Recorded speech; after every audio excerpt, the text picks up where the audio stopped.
లౌకికమైనటువంటి పనులు మళ్ళీ ధార్మికమైన ఆధ్యాత్మికమైన రెండు ఒకటే. ధార్మికం ఆధ్యాత్మికం రెండింటికి ఒకటే అర్థం. ఇప్పుడు ఉదాహరణకి మన యొక్క వైయక్తికమైన అభివృద్ధికి కావాల్సినటువంటి పనులు అన్నప్పుడు ఇవి రెండు రకాలు. ఒకటి లౌకికమైనటువంటివి, ఒకటి ధార్మికమైనటువంటివి. లౌకికమైనటువంటి అభివృద్ధి పనులు అనంటే లౌకికంగా మనం అభివృద్ధి చెందడానికి కావాల్సినటువంటి పనులు అనంటే ఇప్పుడు చెప్పినట్టుగా మంచి గుణాలని పెంచుకోవడం, అదేవిధంగా చక్కగా చదువుకోవడం, మంచి అలవాట్లని పెంచుకోవడం, అదేవిధంగా చెడు అలవాట్లన్నింటినీ కూడా వదిలేయడం, ఇవన్నీ కూడా వీటిని చేయడం. ఇలా చేయడం ద్వారా ఏమవుతుంది అనంటే మనకి లౌకికంగా మనం చాలా చక్కటి స్థితికి రాగలుగుతాం.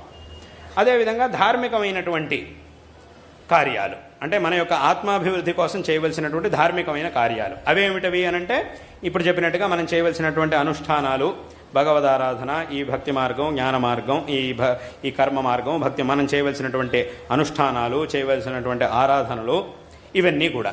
కాబట్టి ఈ రకంగా రెండు రకాలుగా ఉన్నాయి.